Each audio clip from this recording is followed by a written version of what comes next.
Alright, so I said I was going to do catch and cook something very quickly to show you what I'm going to do with the crab. I'm going to make a very quick crab pasta. I'm going to do it in real time. Pasta's nearly cooked, it's got about 2-3 minutes. I've got a hot pan on. I'll bring the pan over to show you what I've got. Got 3 tomatoes, half a red onion, a couple of cloves of garlic, mixture of it says peppercorns, but it's not. It's sea salt crystals, chili flake, and some Italian seasoning, which I've just chucked in there. I can grind up my dinner. It's really nice. Less crab than there was yesterday because I've been nibbling on it. So let's get to it. Very, very quick. Got some olive oil in a pan. Lost my knife. Let's just get this garlic on. Literally just going to squash the garlic, makes it way easier to peel. This is not, there's no finesse here. Well, a little bit more finesse than smashed fishing, but still love his recipes though, and I love the way he cooks it up. Just check that pasta. So, chopped garlic. Not super fine, I've just squashed it, sliced it. Don't know if you can hear that sizzling away. I'm trying to do this as quickly as possible because I want to try and do it in real time without having to keep pausing, cutting, trimming, whatever. So this I'm going to finely slice as well. Not the easiest thing to do. Hate plastic chopping boards. Don't like these knives. I'm in holiday accommodation at the moment because I'm living on site where I'm working during lockdown, so I don't have to travel to work basically. Alright, so you can see in there, look. Whoopsie. Got the, give it a toss up. Onion, garlic. Turn that heat down, it's getting a bit warm. Just going to dice the tomatoes. Again, not being special about it or precious, just getting diced. Not de-seeding, not de-skinning, can't be bothered with all of that. To be honest, I think the seeds, it's one of my favourite parts of a tomato, if I'm honest, when I'm eating them raw. And all I think it does is just add a little bit more moisture to it, because there's nothing else going in this. Olive oil, tiny bit of balsamic vinegar, and what you see. Probably put a little bit of the water from the pasta. So just checking the pasta. That's really hot. We're over there, man. We're there. So I gave that the toss up. Don't know if you can see that.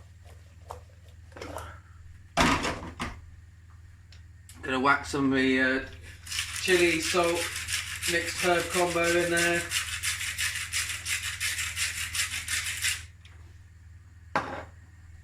Got some pepper, which are pre-ground. Buy it in bulk bags, pre-grind it in a coffee grinder. Loads cheaper. Again, that's going back to what I'm saying about being frugal. If I can make it cheaper, I will.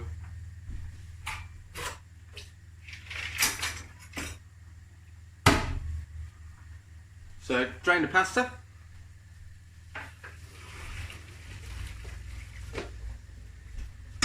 Cooked way too much pasta. But I think everybody always cooks way too much pasta. Just going to put a little bit of olive oil in the pasta now that it's drained. Never put it in the water before you cook it. Never have. You see all the chefs saying don't bother putting oil in, and you still see people doing it when you go around their houses and stuff. You do not need to. If you've got enough water in there, it will not stick. I put it in now because once you drain the water out of it, it will have a tendency to want to congeal and stick together with the starch. And then just give it a toss up, and then that pasta will now not stick together even when it's cold, and then you can reheat it, redunk it, A little bit of water left in the pan. That's going to go in. Give that another toss up. Right, I'm going to go in with my crab. It's already cooked, so it doesn't need to cook or anything. It's just a real simple case of reheating. Oh, that's what I was going to do.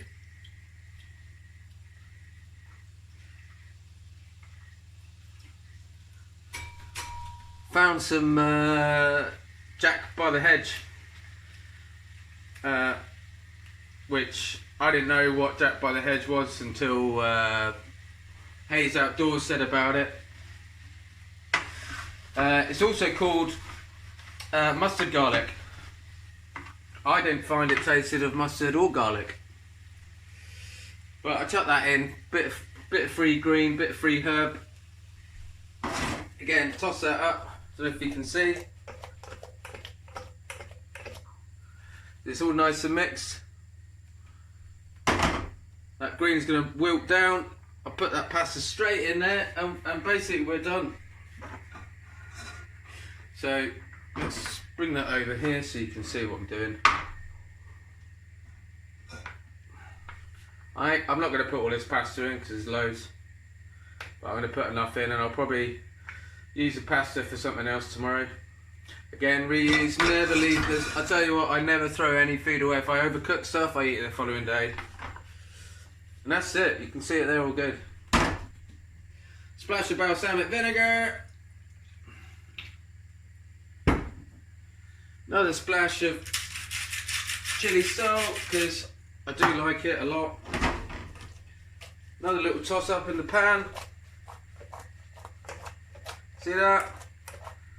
That's it. Job's a good one. Grab a plate.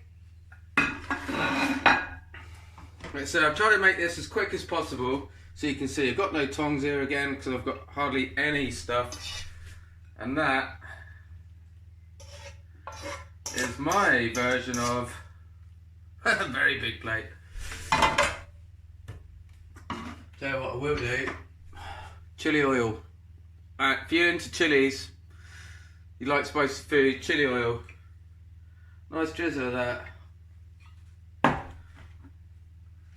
There we go. Don't know how long that took, but I'm hoping it was pretty quick. In fact, I can see on the screen 7 minutes. That's how long that sauce took. And there's my dinner. Hope you enjoy. I'm going to cook a crab quiche next time, which I'm going to serve with some potatoes and some salad because I've got salad growing outside. I'll make a mayo. Might not make a mayo at the same time because I've got some in the fridge, but I always make my own mayo.